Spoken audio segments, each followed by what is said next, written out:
Right පුතේ එතකොට අපි කතා කරන්නේ බල සමතුලිතතාවයනේ.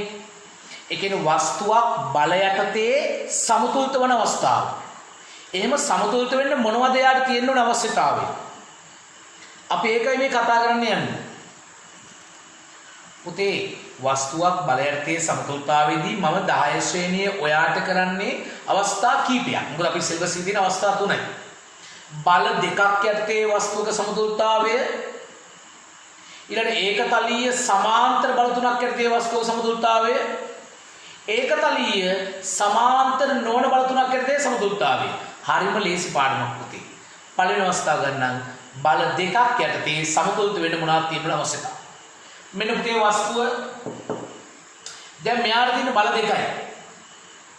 ඒගොල්ලෝ කියනවා මේ වස්තුව සමතුලිතයි. බල දෙකෙන් සමතුලිතයි. මොකද අවශ්‍යතාව බලන්න. පුතේ වස්තුවක් බල දෙකක් යටතේ සමතුලිත වෙන්න නම් පළවෙනි එක තමයි ඒ බල දෙක විශාලත්වයෙන් සමාන වෙන්න ඕනේ, දිශාවෙන් ප්‍රතිවිරුද්ධ වෙන්න ඕනේ. පුතේ බල දෙක විශාලත්වයෙන් සමාන වෙන්න ඕනේ. ඒ කියන්නේ F1 සහ F2 සමාන වෙන්න ඕනේ පුතේ. ඒ වගේම දිශාවෙන් ප්‍රතිවිරුද්ධ විය යුතුයි. ඒක රේඛීය වෙන්නත් ඕනේ. ඒ කියන්නේ බල දෙකේ ක්‍රියා රේඛා දික් කරාම එකම ලක්ෂයකදී හම්බෙන්න ඕනේ. තේරුම් ගන්න දරුවනේ වස්තුවක් බල දෙකක් යටතේ සමතුලිත වීමට නම් තිබිය යුතු අවශ්‍යතාව මොනවද? පළවෙනි එක බල දෙක විශාලත්වයෙන් සමාන විය යුතුයි. මේක නිව්ටන් 20 නම් මේකත් 20යි පුතේ. බල දෙකේ දිශාව ප්‍රතිවිරුද්ධ වෙන්න ඕනේ. ඒ වගේම මේ බල දෙකේ රේඛා යා කරාම ඒක ලක්ෂීය වෙන්න ඕනේ. නැත්නම් ඒක රේඛීය වෙන්න ඕනේ. ඒ අවශ්‍යතා සපූර්ණ වන යා බල දෙකක් යටතේ සමතුලිතයි. පුතේ ඒ වගේ අවස්ථාවල උදාහරණයක් බලමු අපි. සිවිලිමක ලූ වස්තුව. දැන් පුතේ සිවිලිමක නූලක් ගැට ගහලා මොනවද වස්තුවක් එල්ලන්න? අර ප්‍රසිද්ධ උදාහරණයක් තියෙනවා අවලම්බ බට්ටා. පුතේ ඔන්ලෝසි බට්ටා. ඒ බට්ට ගැන හිතන්න. දැන් පුතේ අපි ලණුවක් ගැට ගහලා බට්ට මේ ආකාරයට එල්ලෙනවා. ඔන්න බට්ට එල්ලෙනවා. බට්ට කියන්නේ පුතේ මේ වගේ ස්කන්ධය. දැන් මේ බට්ට සමතුලිතව තියෙනවා. පුතේ බට්ට වැරෙන්නේ නැතුව සමතුලිතව තියෙනවා කියන්නකෝ. එහෙම තියෙන්නේ බල දෙකක් යටතේ. මොනවාද බල බලන්න? මේ බට්ටාගේ බර තියෙනවා 15ට. පුතේ බට්ටාගේ බර පල්ලයට යන බට්ට පල්ලයට යන්න ඕනේ. ගුරුත්වයේ දෙසට යන්න ඕනේ. ඉතින් ගුරුත්වාකර්ෂණ බලයේ බර කියන්නේ. නමුත් මෙයා යන්නේ නැත්තේ ඇයි? ඇයි යන්නේ නැත්තේ? පුතේ මේ බට්ටව උඩට අදිනවා මේ ලණුවේ. එහෙනම් මේ ලණුවේ වෙනවා පුතේ ඇදිල්ල. ඒකට කියන්නේ ආතතිය. එහෙනම් පුතේ මේ බට්ට මත බල දෙකයි තියෙන්නේ. එයාගේ බරයි ආතතියයි. මෙයා සමතුලිත වෙන්න නම් ඔය දෙක විශාලත්වයෙන් සමාන වෙන්න ඕනේ. ඒ කියන්නේ බර නිව්ටන් 20 නම් අනිවාර්යයෙන් මේ ලණුවෙන් එන ආතතිය නිව්ටන් 20යි. පුතේ දෙක විශාලත්වයෙන් සමානයි, දිශාවෙන් ප්‍රතිවිරුද්ධයි. ඒ වගේ පුතේ එක ලක්ෂයනේ එකම ලක්ෂයක සෙට් වෙනවා. එහෙනම් මෙයා බල දෙකෙන් සමතුලිතයි. තව උදාහරණයක් ගන්න.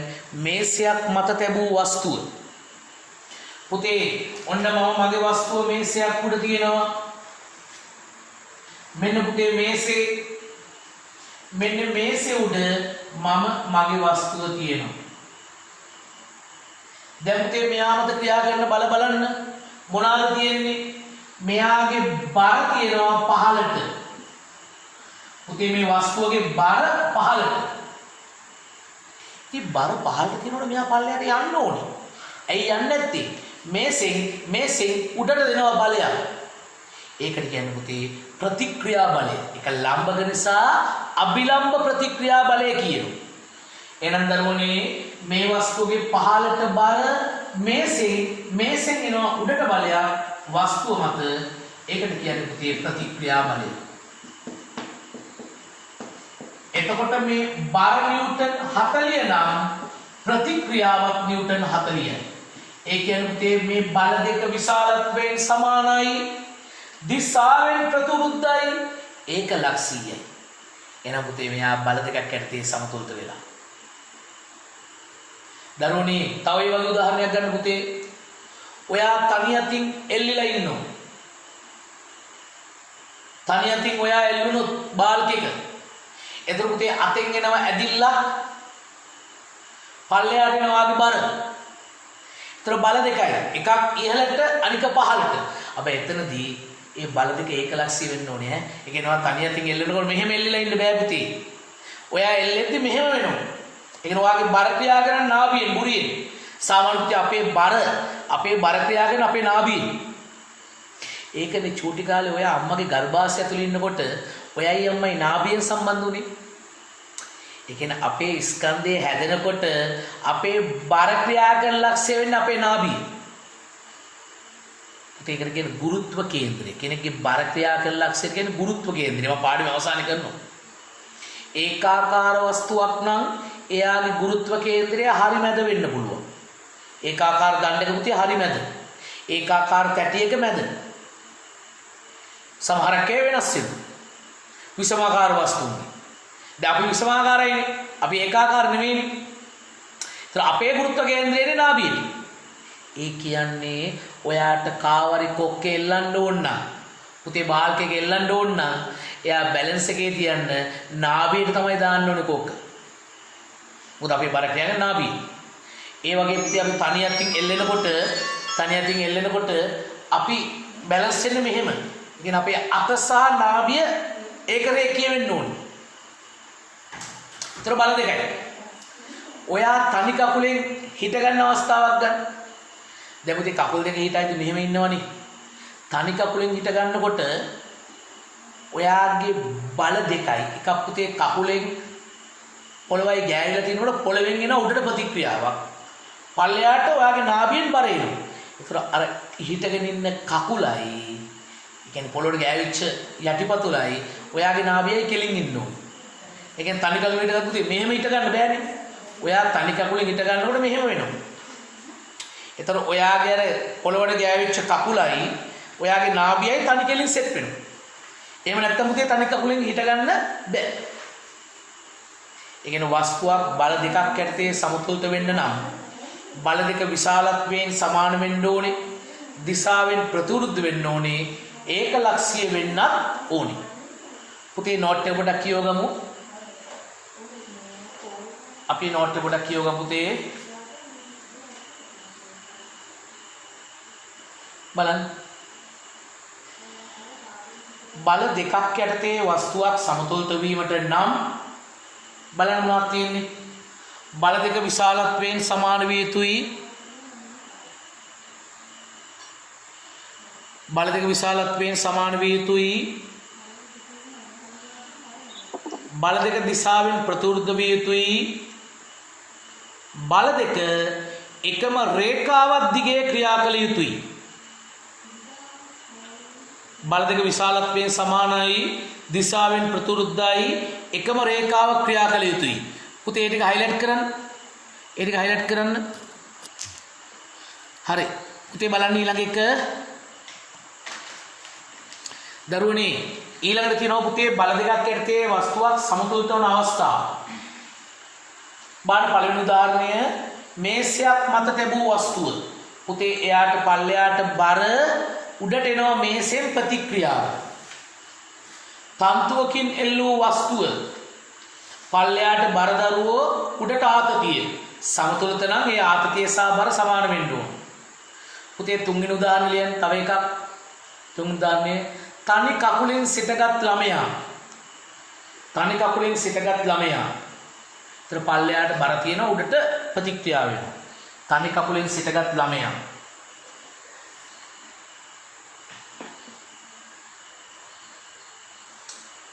තව එකක් පුතේ තනි අතින් එල්ලුණු අපි වඳුරා කියලා දාමු. තනි අතින් එල්ලුණු වඳුරෙක්. තනි අතින් එල්ලුණු වඳුරෙක්.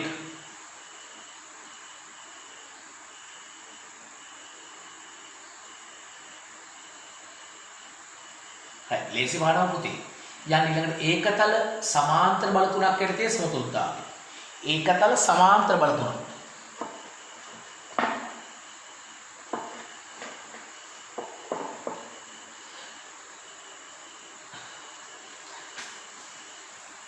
ඒකතල සමාන්තර බල තුනක් යටතේ සමතුලිතතාවය. උදව් කරන්න පුතේ සම්බන්ධ වෙන්න.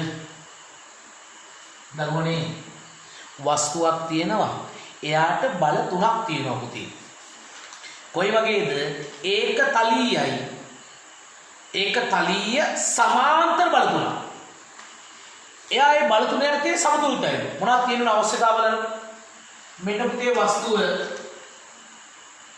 මේ වස්තුව දැන් මෙයා ඒකතල බල තුනක් යටතේ සමතුලිත වෙලා. ඒ වගේම බල තුන සමාන්තරයි. පුතේ අවශ්‍යතාව මේකයි තියෙන්න ඕනේ. පළවෙනි එක තමයි බල තුනම එකම තලයේ තියෙන්න ඕනේ. බල තුන පුතේ එකම තලයේ තියෙන්න ඕනේ. මේ වස්තුව මත තියාගෙන බල තුන එකම තලයේ කියන්නේ. පුතේ එකම තලයක් කියන්නේ එකම ලෙවල් එකේ. දැන් මේ බෝඩ් එක එකම තලයක්ද? ඔව් පුතේ බෝඩ් එක තලෙ කෙලින් ගත්තොත් එකම තලයක් වෙනවා. ඒක පුතේ කොහෙන්වත් ඉදිමිලා නැත්නම් එකම තලයක් වෙනවා. මේ බිත්තිය එකම තලයක්.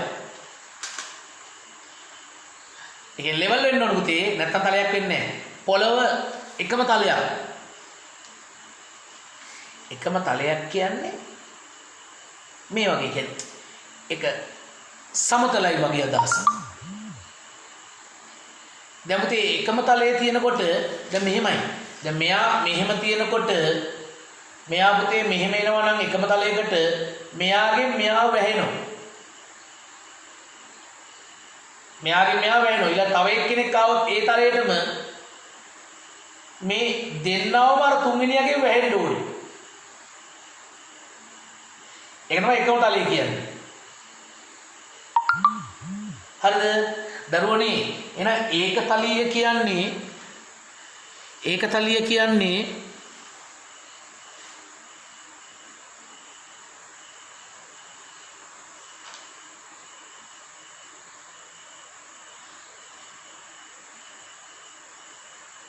ඒකතලිය කියන්නේ පුතේ ඒ වගේ එකක් නේ.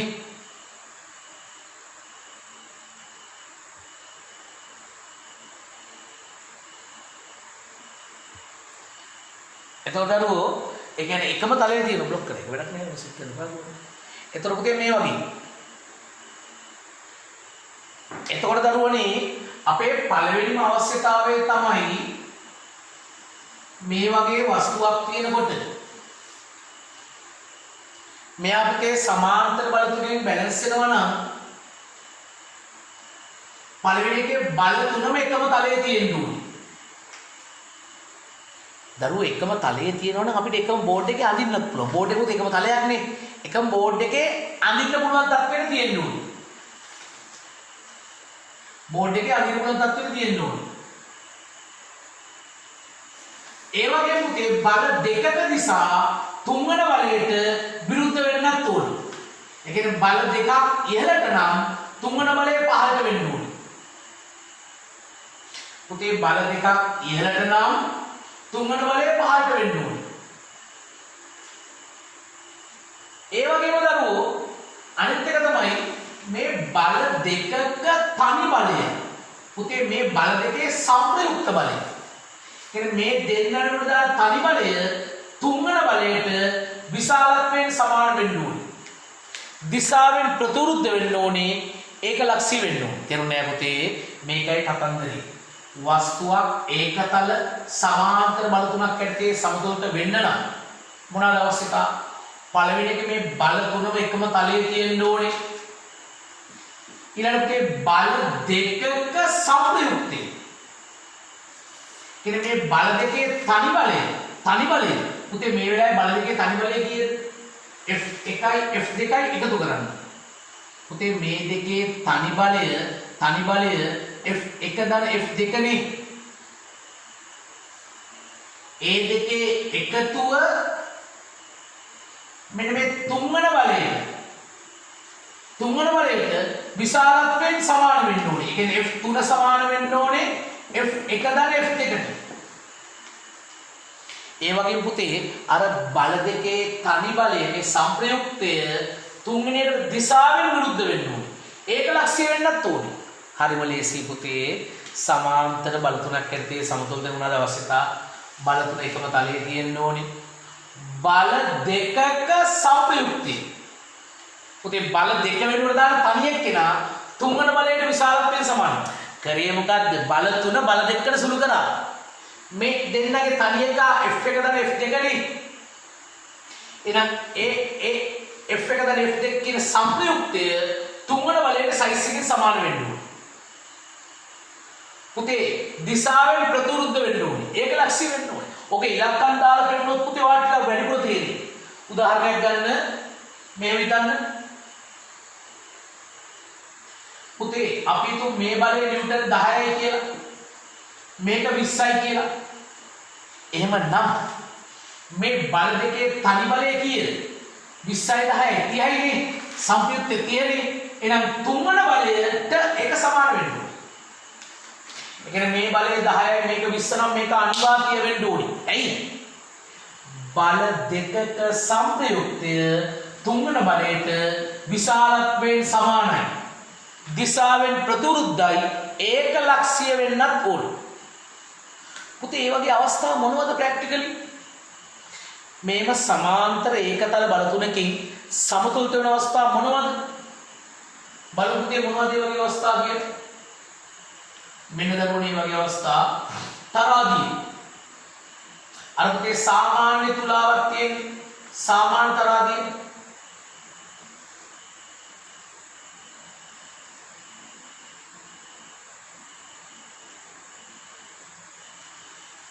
මේවන දැන් අඩුයි නේද අර? මේ වගේ තරම් දැන් ගොඩාක් අඩුයි. නෑ වගේ සමහර තැන්වල තියෙනවා. right. දැන් පුතේ මේ බල කීයක් තියෙනවද බලන්න මේ තරාදියේ. මේ තරාදී පඩියේ බර තියෙනවා පල්ලෙහාට තැකි. මේ තැකි බර පහළට තියෙනවා පුතේ. එහෙනම් මෙතනින් බරක් එනවා මෙතනින් බරක් එනවා. ඊළඟ මේ කොක්කෙන් ඇදිල්ලක් එනවා. ආතතියක් පුතේ එල්ලලා තියෙන්නේ. දරුවනේ මේ පැත්තේ බර නිව්ටන් 20 නම් පුතේ බැලන්ස් කරනකොට 20යි නේ. 20 නම් මේක 40ක් වෙන්න ඕනේ ආතතිය. ඒ කියන්නේ මේ දෙකේ සංප්‍රයුක්තය මේ තුන්වන බලයට විශාලත්වයෙන් සමාන. මේක 40 නම් මේ දෙකේ සංප්‍රයුක්ත 40යි. අපේ දිශා විරුද්ධයි. මේක උඩට මේ දෙකේ සංප්‍රයුක්තය පහළට ක්‍රියා කරන්න ඕන පුතේ මෙයත් එක්ක ඒකරේඛී වෙන්න මෙන්න මෙතන සංප්‍රයුක්ත. එන පුතේ සාමාන්‍ය තරාදිය මේ වර්ගයේ. තව එකක් බඩු කදාව කියලා එකක් තියෙනවා පුතේ. අර මේ පොල්ලක් කරේ තියලා දෙපැත්තෙන් පුතේ කදා දෙකක් එල්ලගෙන යන්නේ. දැන් නම් බඩු කදා හරි අඩුයි. නමුත් මම දැකලා දිනවා මාළු කදා යනවා. සිලින්ඩර් මාළු දාගෙන යනවා. එතනදි පුතේ අපේ කරේ තිබ්බට පස්සේ ලීය කරෙන් එන උඩට ප්‍රතික්‍රියාවක් දෙපැත්තේ අර කදා දෙකේ බර එනවා පහළට. ඒක සමාන්තර බල තුනක් ඇත්තේ සමතුලිතතාවය. තවදරුවනේ ඔන්චිල්ලාව. අර ඔන්චිල්ලාව අනුතේ ඔන්චිල්ලාව මෙහෙම ළඟට ගහලා තියෙනවා. මෙතන පුතේ ලෑලි කෑල්ලක් කණුකක් කර තියෙනවනේ. ඊට පස්සේ ළමයා මෙතන ඉඳගෙන ඉන්නවා. දැන් පුතේ බලන්න මොනවද බල කියලා. මේ ළඟ දෙකෙන් උඩට එනවා ළමයාට ඇදිල්ලා පුතේ ආතති. පල්ලෙහාට එනවා මේ ළමයාගේ බර එනවා පුතේ පහළ. එතකොට මේක බල තුනෙන් සමතුලිත වෙන්න නම් මේ ළමයාගේ බර නිව්ටන් 100 නම් මේ එක ආතතියක් කීය ගාන වෙන්න ඕනේද? 50 ගාන. එතකොට මේ දෙකේ තනි බලය 50යි 100යි. ඒ 100 මේ 100ට විශාලත්වයෙන් සමානයි දිශාවෙන් ප්‍රතිවිරුද්ධයි ඒක ලක්ෂීයයි. අන්න පුතේ සමාන්තර බල තුනක් ඇත්තේ සමතුලිත වෙලා. එක දරුවනේ. තව උදාහරණයක් මම ටියුට් එකේ දෙනවා කෙසෙල් කැනක් එල්ලන විදිය. අපි ඔය රූපේ තියෙන විදිහට එල්ලන්න උන්ට එක එක ක්‍රම වල කෙසෙල් කැන එල්ලනවනේ. ඔය රූපේ තියෙන විදිහට එල්ලුවොත් හරි. ඒ කියන්නේ මෙහෙම ලීයක් ගැට ගහලා ඒ ලීය මේ වගේ කෙලින් ලනු දෙකකින් ගැට ගන්න උන්ට. අද වුණොත් ආන්ත බල වෙනවා. වාගේ අච්චුවදේ තේ රූපේ දිලා දිනවා එහෙම. ඒකයි මම ගත්තේ. අලවෙන්න බෑ කෙලින් බල වෙන්න ඕනේ. ඊට පස්සේ මුතන කෙසෙල් කැන එල්ලන්න ඕනේ. මෙහෙම.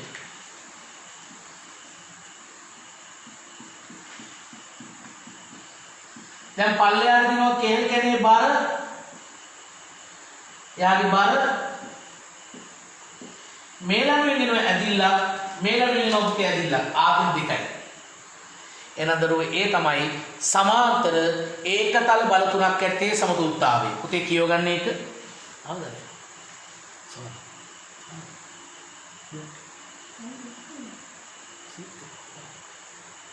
ඊළඟ බලන්න පුතේ සමාන්තර බල තුනක් ඇත්තේ සමතුලිත වීමට නම් එක බල තුන ඒකතල විය යුතුයි. බල තුන ඒකතල විය යුතුයි. එක් බලයක් අනෙක් බල දෙකට ප්‍රතිවිරුද්ධ දිශාවට ක්‍රියා කළ යුතුයි. බල දෙක සංප්‍රයුක්තයේ තුන්වන බලයට විශාලත්වයෙන් සමානයි. දිශාවෙන් ප්‍රතිවිරුද්ධයි. ඒක රේඛීය විය යුතුයි. පුතේ තුන හයිලයිට් කරගන්න.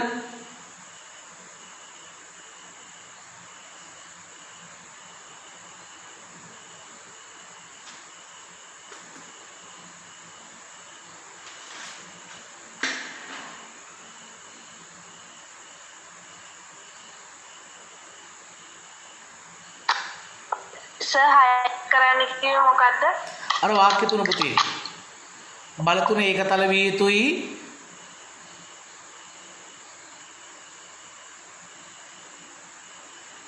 එක් බලයක් අනෙක් බල දෙකට ප්‍රතිවිරුද්ධ දිශාවට ක්‍රියා කළ යුතුයි. බල දෙක සංප්‍රයුක්තයේ තුන්වන බලයට විශාලත්වයෙන් සමානයි. දිශාවෙන් ප්‍රතිවිරුද්ධයි. ඒක රේඛීය විය යුතුයි. හරි සර්. හරි පුතේ.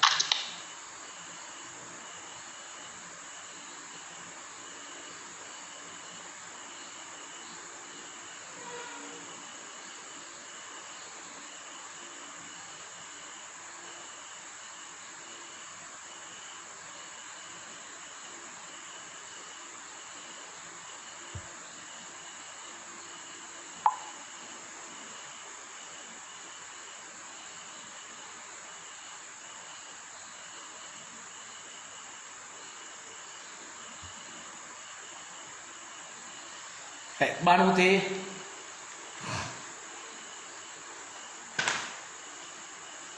ඒකතල සමාන්තර බල තුනක් ඇත්තේ සමතුලිත පවතින අවස්ථා. උදාහරණ ලියන්න. පළවෙනි එක ඔන්චිල්ලාව.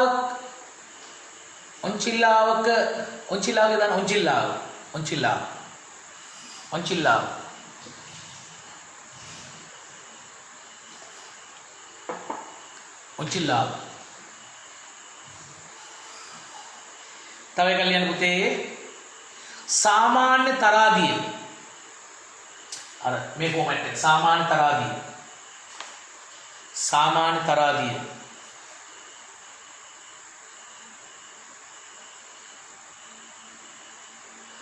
සාමාන්‍ය තරාදිය.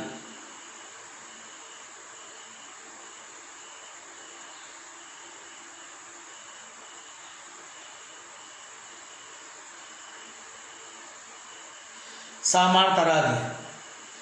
ඊළඟ පුතේ අංක 3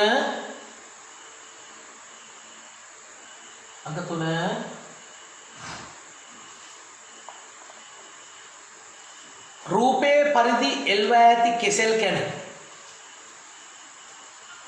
රූපේ පරිදි එල්ව ඇති කෙසෙල් කැන. රූපේ පරිදි එල්ව ඇති කෙසෙල් කැන.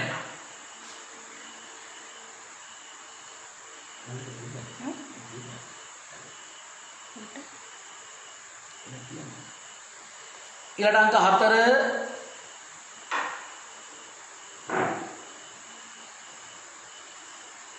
බඩු කදාව.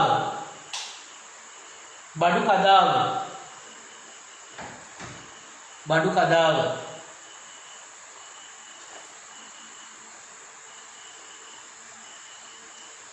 පුතේ වාගේ දාසක් දෙන්නකෝ අනේ වගේ සමාන්තර බල තුනකින් බැලන්ස් වෙන අවස්ථාව. සමාන්තර බල තුනකින් මොකද්ද? Tube light. ඔව් පුතේ ටියුබ් ලයිට් එකක් එල්ලලා තියෙන එක. ඔව් පුතේ ටියුබ් ලයිට් එක හරි. හැබැයි ටියුබ් ලයිට් එක මෙහෙම තියෙන්න ඕනේ. මේකේ ටියුබ් ලයිට් එක ඇල කරලා එල්ලන්න බෑ. ඒකෙන් දරුවනේ දැන් ටියුබ් ලයිට් එල්ලන ක්‍රම කීපයක් තියෙනවා.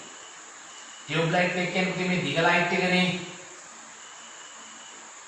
ඕක එල්ලන ක්‍රම කීපයක් තියෙනවා. ඉතින් මෙහෙම එල්ලුවොත් වැඩි අවුල් වෙනවා. ටියුබ් ලයිට් එක එල්ලන්න උන්ට මෙන්න මේ වගේ ධම්මයක් දෙකක්. ගොඩක් ඇද ලණු කෑලි නෙවෙයි ගන්න ධම්මල් වගේ ඒවා.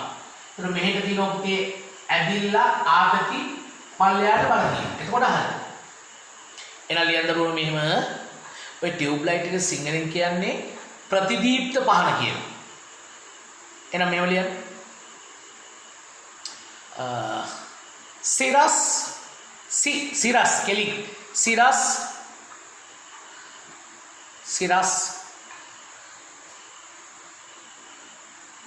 සිරස් දම්වැල් දෙකකින් නැත්නම් තේ ලණු ගන්නත් පුළුවන්. සිරස් දම්වැල් දෙකකින් එල්වා ඇති කොහොමද පටන් ගත්තේ වාක්‍යය? සිරස් දායෝ නේද? එතින් පටන් ගත්තේ නේ? ටියුබ් ලයිට් එක ප්‍රදීප්ත පාන කියලා කිව්වේ නෑ නේද? නෑ සර්. හරි. සිරස් දම්වැල් දෙකකින් එල්වා ඇති තිරස් ප්‍රතිදීප්ත පහන. තිරස් ප්‍රතිදීප්ත පහන. එයා තිරස් වෙන්න ඕනේ. තිරස් ප්‍රතිදීප්ත පහන. තිරස් ප්‍රතිදීප්ත පහන.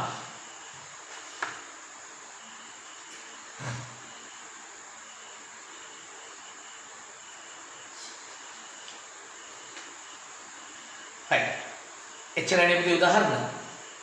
දැන් යන දරුවෝ ඊළඟ මාතෘකාවට සමාන්තර නොවන ඒකතල බල තුනක් ඇත්තේ සමතුලිතතාවය.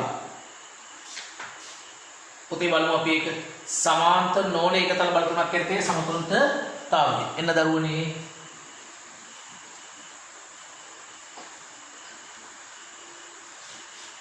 පුතේ වස්තුවකට තියෙනවා බල තුනක්. ඒ බල තුන සමාන්තර නැහැ ඒකතල බල තුනක්. දැන් ඒ වස්තුවේ බල තුනේ සමතුලිත නැහැ. එහෙනම් පුතේ මේකේ අවශ්‍යතාවය. මේ තියෙන වස්තුවක් කියලා ගන්නකො. ආනත බල තුනෙන් සමතුලිත වෙන්න නම් පළවෙනි අවශ්‍යතාවය ඒ බල තුන එකම තලයේ තියෙන්න ඕනේ. එකම තලයට එන්න ඕනේ පුතේ. ඊළඟ අවශ්‍යතාවය තමයි මේ බල තුනේ ක්‍රියාරේඛා දික් කරොත් පුතේ බල තුනේ ක්‍රියාරේඛා දික් කරොත්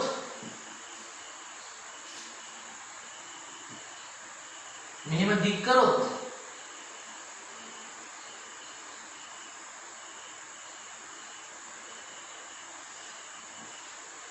පුතේ කියන්නේ මේ බලය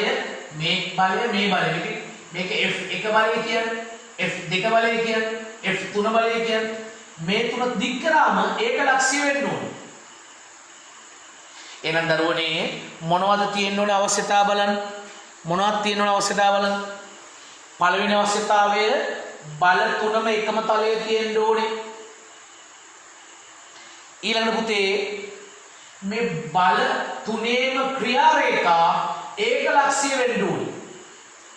අනිත් වැදගත්ම කතාව තමයි පුතේ බල දෙකක සංප්‍රයුක්තය. මේ බල දෙකේ සංප්‍රයුක්තය කොහොමද හොයන්නේ? එකතු කරලා ගන්න බෑ. පුතේ මේ ඇලවෙච්ච බලනේ. ඇලවෙච්ච බලවල සංප්‍රයුක්තය අපිට ඔලවල උදවන්න බෑ. එහුවයි කියන්නකො. එහෙනම් මේ බල දෙකේ තනි බලය සංප්‍රයුක්තය මෙන්න මේ තුන්වන බලයට විශාලත්වයේ සමාන වෙන්න ඕනේ. දිශාවෙන් ප්‍රතිවිරුද්ධ වෙන්න ඕනේ ඒක ලක්ෂ්‍යය. ඒ කියන්නේ පුතේ මට මේ රූපේ දැන් පොඩ්ඩක් සුළු කරලා අදින්න පුළුවන් මෙහෙම. දැන් මේ වස්තුවේ ඉන්නවනේ. මේ වස්තුව ආනත බල තුනෙන් සමතුලිත නම් පළවෙනි අවශ්‍යතාවය බල තුනම එකම තලයේ තියෙන්න ඕනේ. බල තුනේම ක්‍රියාරේඛා එක ලක්ෂ්‍ය වෙන්න ඕනේ. මේ බල දෙකක තනි බලය මේ දෙකේ තනි බලය මෙන්න මේ තුන්වන බලය මේ දෙකේ තුන්වන බලය මේකනේ F3 නේ එයාට විශාලත්වයෙන් සමාන වෙන්න ඕනේ දිශාවෙන් ප්‍රතිවිරුද්ධ වෙන්න ඕනේ ඒ වගේම ඒකලක්ෂ්‍ය වෙන්නත් කියන්නේ බල තුන බල දෙකකට ගත්තා එච්චරයි තුන තනි බල දෙකකට ගත්තා සුල් කරා ඉතින් කඩපාඩම් ගත්තකෝ ආනත බල තුනක් ඇත්තේ සමතුලිත වෙන්න බල තුන එකම තලයේ තියෙන්න ඕනේ බල තුනේම රේඛා යා කරාම ඒකලක්ෂ්‍ය වෙන්න ඕනේ බල දෙකක තනි බලය එන සංයුක්තය තුන්වන බලයේ විශාලත්වයෙන් සමානයි දිශාවෙන් ප්‍රතිවිරුද්ධයි ඒකලක්ෂ්‍යයි පුතේ මෙහෙම බැලන්ස් අවස්ථා මොනවද පින්තූර රාමුවක් එල්ලන එක ගන්න පුතේ ෆොටෝ ෆ්‍රේම් එකක් එල්ලන එක ගන්න ෆොටෝ ෆ්‍රේම් එල්ලන ක්‍රම කීපයක් තියෙනවා පුතේ අපිට මෙන්න මේම අවස්ථාවක් ගන්න ඕනේ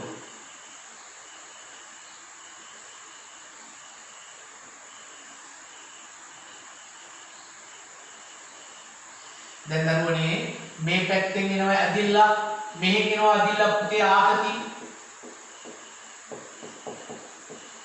පල්ලෙහාට බර එනවා ඒ බල තුනම එකම ලක්ෂ්‍යයක් කරා යන්න ඕනේ එහෙනම් පුතේ බල එන්න ඕනේ බර එන්න ඕනේ මෙන්න මේ ලක්ෂ්‍ය කරා එහෙනම් පුතේ පින්තූර රාමුවක් එල්ලද්දී ආනත බල තුනක් ඇත්තේ සමතුලිත වෙනවා ඒක තමයි තව උදාහරණයක් ගමු දරුවෝ මොනවාද පුතේ වැලක රෙද්දක් වඩන්න පුතේ මේ වැල නම් එක රෙද්දක් දාමු අපි මේ පුතේ වැල මේව වැල තියෙන්නේ රෙද්ද වැනුවට පස්සේ වැල චුට්ටක් පහත් වෙනවා පුතේ දැන් බර රෙද්දක් අපි දාමු එතකොට අපිට බල ලකුණු කරන්න පුළුවන් වෙන්නේ ඔන්න ඔය වගේ ආවයි කියන පුතේ රෙද්දක් දැම්මම එතකොට දරුවනේ මේ පැත්තෙන් ඇදිල්ලක් එනවා මෙහෙන් ඇදිල්ලක් එනවා එයාගේ බර ක්‍රියා කරනවා මෙන්න මේ ස්ථානයේ වෙද්දී එනම් පුතේ ඒකත් ආනත බල තුනක් ඇත්තේ සමතුලිතතාවය දැන් ඔයගොල්ලෝ යෝගය අදහසක් කියන පුතේ ආනත බල තුනේ සමතුලිත අවස්ථාවක් ඒක සමාන්තර නොවන වෙසක් කුඩුවක් එල්ලන එක ඔව් පුතේ වෙසක් කුඩුවක් ඒ වගේ එල්ලන්නත් පුළුවන් නේද අර දෙපැත්තෙන් ලනු දාලා නෑ වෙසක් කූඩුවට මේ විදිහෙන් නේද?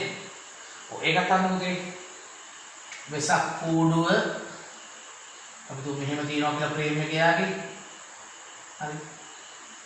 මෙහෙම ගමු වෙසක් කූඩුවේ ෆ්‍රේම් එක. තව වෙසක් කූඩුව වෙල්ලන්නේ මේ ආකාරයෙන් නේ. ඔව් ඒකත් හරි පුතේ. එතකොට මෙහෙන් එනවා ඇදිලා මෙහෙන් ඇදිලා මෙයාගේ බර එනවා පහළ. ඒකත් හරි. පුතේ ළමයේ අත් දෙකෙන් එල්ලන අවස්ථාවක් ගන්න. මෙහෙම. අත් දෙක මෙහෙම තියාගෙන. ඒතර මේ අතින් එනවා ඇදිලා මේ අතින් එනවා ඇදිලා පල්ලෙහාට බර එනවා. ඒ බල ආනත බල. ඇලවෙච්ච බල. ඒකත් පුතේ මේකට ගන්න පුළුවන් නේ. චූටල් ලියාගන්න දරුවෝ. සමාන්තර නොවන බල තුනක් ඇත්තේ වස්තුවක් සමතුලිත වීමට නම් එක බල තුනම ඒකතලීය විය යුතුයි බල තුනේම ක්‍රියා රේඛා ඒකලක්ෂීය විය යුතුයි බල දෙකක සංප්‍රයුක්තය තුන්වන බලයට විශාලත්වයෙන් සමානයි දිශාවෙන් ප්‍රතිවිරුද්ධ විය යුතුයි පුතේ ඒ තුන හයිලයිට් කරගන්න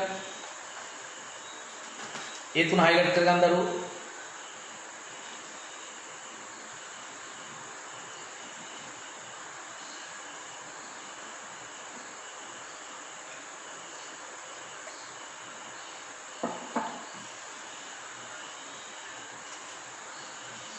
දැන් පුතේ බලන්න සමාන්තර නොවන ඒකතල බල තුනක් ඇත්තේ සමතුලිත වන අවස්ථාව.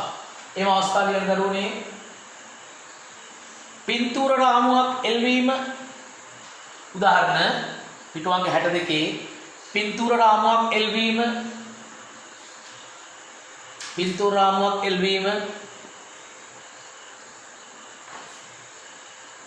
දෙක වැලක වැනූ රෙද්ද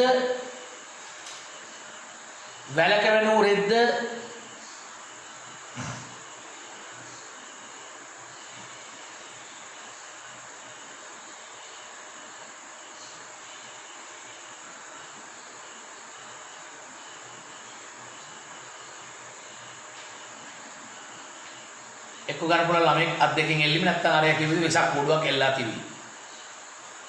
වෙසක් කූඩුව පුතේ ගොඩක් වෙලාට අර වගේ එල්ලන්නේ නේද? මෙහෙම කෙලින් එල්ලන්නේ නැහැ නේද කෙලින්. වෙසක් කූඩුවක් එල්වීම. නැත්නම් එල්වා ඇති වෙසක් කූඩුව. එල්වා ඇති වෙසක් කූඩුව. එල්වා ඇති වෙසක් කූඩුව.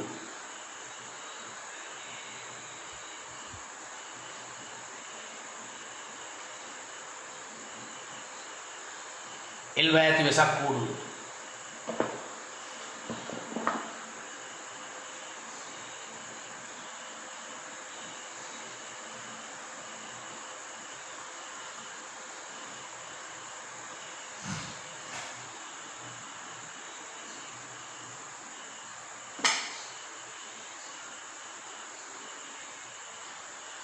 right දරුවනේ මට ඊළඟට ඔයාට කතා කරන්න තියෙනවා පුතේ බල රාශියක් යටතේ වස්තුවක් සමතුලිත වෙන අවස්ථාව. බල රාශියක් බල කීපයක්. ඒ බල දෙක තුන නෙවෙයි ඊට වඩා වැඩි ගාණක්. අපි බල දෙක කතා කරා තුන කතා කරන්න වැඩි ගාණක් තියෙන අවස්ථා ගමු. පුතේ උදාහරණයක් ගන්න උන්චිල්ලා වගේක් තියෙනවා. මේ වගේ ඩම්බෙල් කීපයක් දාලා බැලන්ස් කරන උන්චිල්ලා. ගෙවල් වල පුතේ පැති තියෙන්නේ. ඒ වගේ උන්චිල්ලාවක් ගන්න. අපි ඩම්බෙල් 4කින් බැලන්ස් කරපු එකක් ගමු. දැන් මේ ඔන්චිල්ලාවේ සමතුලිතතාවය ගැන හිතුවොත් උඩට තියෙනවා මේ ලණු වලින් නැත්නම් මේ ඩම්බෙල් වලින් ඇදිලා ආතතිය. පුතේ වගේ පල්ලෙහාට මෙහාට බර තියෙනවා. මෙතන කවුරුද ගත්තොත් එයත් එක්ක වෙනවා නැත්නම් ලෑල්ලේ බර තියෙනවා. පහළ. දැන් පුතේ මෙහිම බල රාශියක් යටතේ සමතුලිත වෙන්න මොකද අවශ්‍යතාවය? මේ ඉහළට තියෙන බල ඔක්කොගෙම සංප්‍රයුක්තය මේ පහළට තියෙන බලයට විශාලත්වයෙන් සමාන වෙන්න ඕනේ, දිශා විරුද්ධ වෙන්න ඕනේ, ඒක රේඛීය වෙන්න ඕනේ. ඒ කියන්නේ මේක නිව්ටන් 400 නම් මේක 100ක් වෙනවා, මේක 100ක් වෙනවා, මේක 100ක් වෙනවා 100යි. එතකොට පුතේ 100යි 400 නේ. ඒකෙන් නෝනේ මේ ස්ථාන. එතකොට මේ 400ට මේ 400 සමානයි දිශාවෙන් විරුද්ධයි පුතේ ඒක රේඛීය වෙනවා. දැන් ඉතින් ඒ වගේ තව කොච්චර ගත්තත් ඔච්චරයි. කියන්නේ ඊළඟ දින බල ඔක්කොගේම සම්ප්‍රයුක්තයේ පහළ දින බලයට සමාන වෙන්න ඕනේ. ඒක දැන් පුතේ බල රාශියක් යටතේ සමතුලිත වෙන්න තියෙන අවශ්‍යතාවය. ඒ කියන්නේ අවසානයේ බල ඔක්කොම ටික බල දෙකකට සුළු කරාම ඔය වගේ පුතේ බල දෙක සමතුලිතතාවයට එන්න ඕනේ. අවසානයේ බල දෙක සමතුලිතතාවයට එන්න ඕනේ. කියන්නේ බල දෙක විශාලත්වයෙන් සමාන දිශාවෙන් ප්‍රතිවිරුද්ධ ඒක ලක්ෂ්‍ය වෙනවා. බල රාශියක් තිබ්බත් එහෙම වෙනවා. බල රාශියක් යටතේ වස්තු සමතුලිත විය හැකියි. හරි. විය හැක විතරයි පුතේ කියන්නේ අපි සිලබස්. right. ඔයාට මේ පාඩමේ අවසාන මාතෘකාව ගන්න වස්තුවක ගුරුත්ව කේන්ද්‍රය. පුතේ මම කතා කරන්නේ වස්තුවක ගුරුත්ව කේන්ද්‍රය. මොකද්ද මේ ගුරුත්ව කේන්ද්‍රය කියලා බලන්න පුතේ.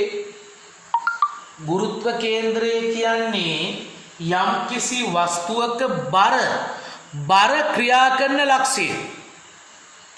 පුතේ කෙනෙක්ගේ බර කියන්නේ පුතේ ගුරුත්වාකර්ෂණ බලය. පොළොවට ඇද ගැනීමේ බලය ක්‍රියා කරන ලක්ෂයට අපි කියනවා ගුරුත්ව කේන්ද්‍රය. ඔයා ගන්න ඒකාකාර දණ්ඩක් පුතේ. මේ වගේ ඒකාකාර දණ්ඩක් ගන්න. මේ ඒකාකාර දණ්ඩක ගුරුත්ව කේන්ද්‍රය වෙන්නේ යාගේ හරි මැද.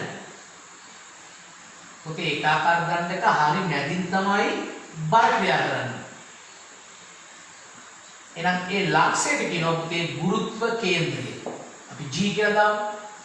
නැත්නම් සිංහලෙන් ගුරුත්ව කේන්ද්‍රය. පුතේ ඒකාකාර තැටියක් ගන්න. තැටියක් කියන්නේ දරුවෝ රොටියක් වගේ එකක්. පුතේ මේ වගේ ඒකාකාර තැටියක් ගත්තොත් ඒ තැටියේ ගුරුත්ව කේන්ද්‍රය එයාගේ කේන්ද්‍රය මැද. එතනින් තමයි එයාගේ බල ක්‍රියා කරන්නේ. ගුරුත්ව කේන්ද්‍රය. ඒ ලක්ෂයෙන් තමයි යාගේ බල ක්‍රියා කරන්නේ. මේ පුතේ ඒකාකාර තැටිය. මේ දරුවෝ ඒකාකාර දණ්ඩ. පුතේ හැම වස්තුවකම ගුරුත්ව කේන්දරය මැද නෙවෙයි. දැන් ගෝලාකාර වස්තුවක් පුතේ ගෝලයක් ගත්තොත් එයා ගුරුත්ව කේන්දරය වෙනස්. ඔයා ඒක කතා කරන්නේ නැහැ ඕලෙවල් මට්ටමේ. පුතේ එක එක්කිනා ගුරුත්ව කේන්දරය වෙනස්. මම මේ කතා කරේ ඒකාකාර දණ්ඩ ඒකාකාර තැටියක් වගේ කෙනෙක්. පුතේ විෂමාකාර වස්තුව ගුරුත්ව කේන්දරය වෙනස් වෙනවා. ඒ කියන්නේ ඒකාකාර හැඩයක් නැති කෙනෙක්. ඒ වගේ කෙනෙක්ගේ ගුරුත්ව කේන්දරය හොයන විදිය බලමු. පුතේ විෂමාකාර වස්තුවක ගුරුත්ව කේන්දරය හොයන්නේ මෙහෙමයි. හොඳට බලා ගන්න දරුවෝ. විෂමාකාර වස්තුව ගුරුත්ව කේන්දරය හොයන්නේ දැන් හිතන්නකො මොනවාරි විෂමාකාර වස්තුවක් තියෙනවා කියලා. පුතේ අපි තුන් මේ පොත දැන් පොත පුතේ විෂමාකාර නෑ හොඳේ. ඒක පොඩි ඒකාකාර බවක් තියෙනවා. හරි. අපි තුන් මේ විෂමාකාරයක මම ලේසි මේක ගන්නෙ. එහෙනම් දරුවනේ අර යක් වෙලා. එතකොට දරුවනේ මෙයා විෂමාකාරයිනේ. මෙයාගේ ගුරුත්ව කේන්දරය බලන්නේ මම මෙයාව කිසියම් ලක්ෂයකින් එල්ලනවා පුතේ නිදහසේ. කොයිර එක ලක්ෂයකින් එල්ලන්න නිදහසේ. එල්ලනවා කියනොත් ලණුවක් දාලා ගැට ගන්න. දැන් මම එල්ලුවා වගේ දෙයක් කරනවා මෙහෙම කරනවා. දැන් පුතේ මෙයා බැලන්ස් වෙනවනේ. ඒ කියන්නේ මෙයාව කොයිලරේ මම එල්ලුවොත් මෙයා කරකැවිලා බැලන්ස් වෙනවා. ඒ කියන්නේ මෙයාට දැන් බල දෙකයිනේ. උඩට ආතතිය පහළට බර. ඒ කියන්නේ මම විෂමාකාර වස්තුවක් පුතේ මේ එල්ලනවා. මෙන්න පුතේ සිවිලමක් වගේ එක විෂමාකාර වස්තුව එල්ලනවා. එල්ලුවට පස්සේ එයා කරකැවිලා බැලන්ස් වෙනවනේ. පුතේ මේ බැලන්ස් වෙනවනේ. එතකොට දරුවනේ අනිවාර්යෙන් මෙයාට බල දෙකයිනේ ක්‍රියා කරන්නේ. එක බලයක් උඩට ආතතිය. අනිත් මෙයාගේ බරනේ. ඒ බල දෙකෙන් බැලන්ස් වෙන්න නම් මට බයමතෝ කියන්න පුළුවන් බර තියෙන්නේ මේ රේඛාවත් එක්කම කෙලින් සිරස් රේඛාව. පුතේ හරියටම කෙලින් රේඛාව කියයි. අපි මේ කරකැවෙන මේ ළම කෙලින් ආවනේ. එහෙනම් බර තියෙන්නේ මෙන්න මේ රේඛාව මත. ඒ කියන්නේ මේක පුතේ x නම් මේක y නම් මේ xy මත. මේ xy මත. මම ටියුට් එකේ නම් කරලා තියෙන xy කියලාද ab කියලාද? මම මේ ලක්ෂ දෙක නම් කරලා තියෙන්නේ ab. ඉතින් මේ වස්තුවම a ලක්ෂයෙන් එල්ලනවා. a ලක්ෂයෙන් එල්ලුවට පස්සේ මෙයා කරකැවිලා පුතේ කෙලින් හිටිනවනේ. එතකොට එයාගේ කෙලින් රේඛාව ඔයා මාක් කරන්න.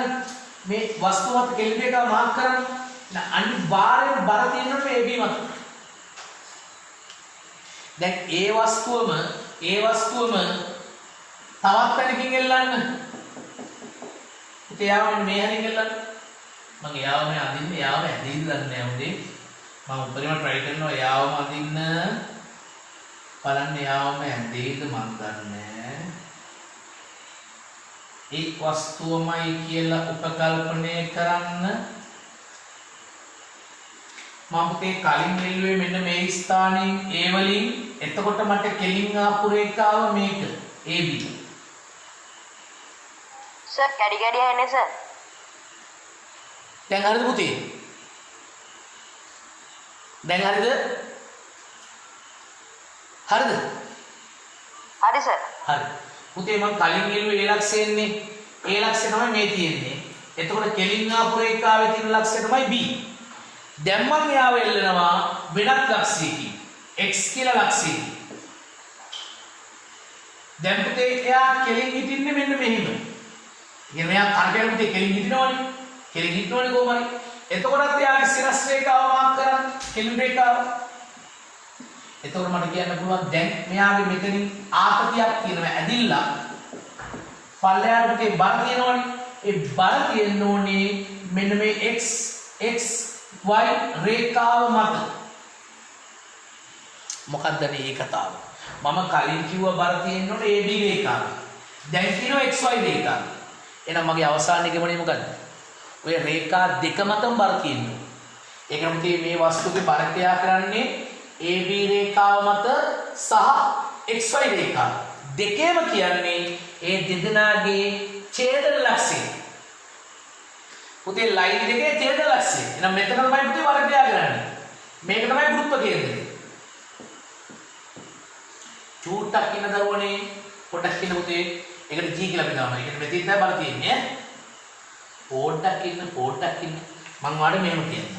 මේ ටියුට් එක ගන්නකො පුතේ දැන් මේක ඒකාකාර නෑ. සෝරි මේ විෂමාකාර නෙවෙයි ඒකාකාර අපි විෂමාකාරයි කියලා හිතමු. විෂමාකාර කෙනෙක්ගේ මේ ක්‍රමයට හොයන්න පුළුවන් කියන්නේ ඒකාකාර කෙනා කොහොමද පුළුවන් පුතේ? එහෙනම් මම මේ ටියුට් එක යම් කිසි ලක්ෂයකින් එල්ලනවා. දැන් එල්ලනවා වෙනකොට මම පුතේ ඇඟිල්ලෙන් එල්ල ගන්න try කරන්න මේක. right ඔන්න පුතේ මම නිදහසේ එල්ලනවා ඔන්න බලන්න වෙනදී මෙයා එල්ලුවට පස්සේ කරකැවිලා යම් විදිහකට බැලන්ස් වෙනවා. හරිද? දැන් දරුවනේ මෙහෙම බැලන්ස් වුණාට පස්සේ අපි කිව්වේ ඒකේ සිරස් රේඛාව ඇඳ ගන්න. දැන් කෙලිම රේඛාව දැන් මට කෙලිම රේඛාව ඒත් දන්නේ නැහැ. අපි try එකක් දෙමු. right. ඔබට පේනවද මන් දන්නේ රේඛාවක් ආව ටියුට් එකේ පාටත් එක්ක. මම එයා පැත්තෙන් ඉල්ලන්නම් පුතේ ඒතකොට පේන්නේ. හරි. මෙහෙම එල්ලුවා. දැන් පුතේ සිරස් රේඛාව ඇඳ ගන්න තනි කෙලින් රේඛාව. දැන් එයාව වෙනත් ලක්ෂයකින් එල්ලන්න. දැන් පුතේ ආයෙ කෙලින් වුණානේ. එතකොට එයාගේ සිරස් රේඛාව ඇඳ ගන්න. දැන් මේ රේඛා දෙක මතම බර තියෙනවා. ඒ කියන්නේ කොහෙද? මේ දෙන්නගේ ඡේද ලක්ෂය. ඊට පස්සේ මම කොතනින් එල්ලුවා පුතේ යන්න ඕනේ අන්න අර ඡේදන ලක්ෂය තුලින්මයි. දැන් මේක මම හරියට ඇද්දේ නෑනේ. ඒ නිසා මම අදින්නේ නෑ. ඊළඟ එක මේක හරහා ගියේ නැත්තම් නන්නත්තරයි නේද? යයි නේ. යනවා වගේ. හරි නේද පුතේ? එහෙනම් කොහමද අපි ගුරුත්ව කේන්ද්‍රය හොයන්නේ? කොහොමද ගුරුත්ව කේන්ද්‍රය හොයන්නේ? යම් වස්තුවක් නිදහසේ එල්ලන්න. එතකොට එයා බැලන්ස් වුණාට පස්සේ සිරස් රේඛාව මාක් කරගන්න. ඒ රේඛාව මත බර තියෙන්න ඕනේ. ඊළඟ පුතේ එයා වෙන ලක්ෂයකින් එල්ලන්න.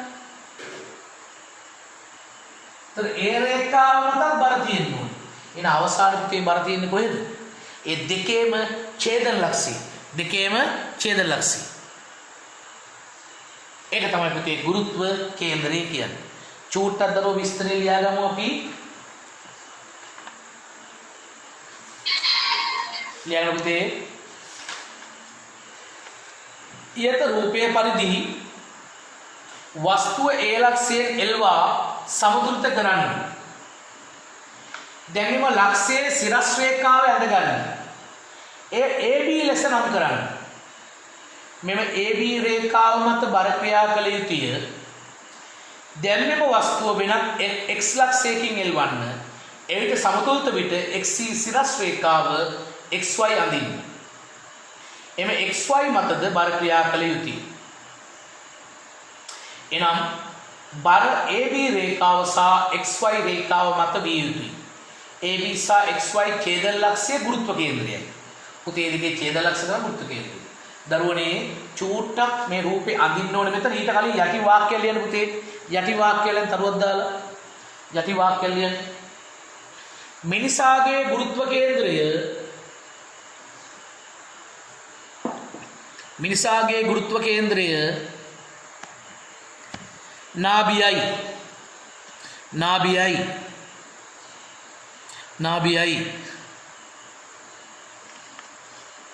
නාභියයි. මිනිසාගේ ගුරුත්ව කේන්ද්‍රය නාභියයි.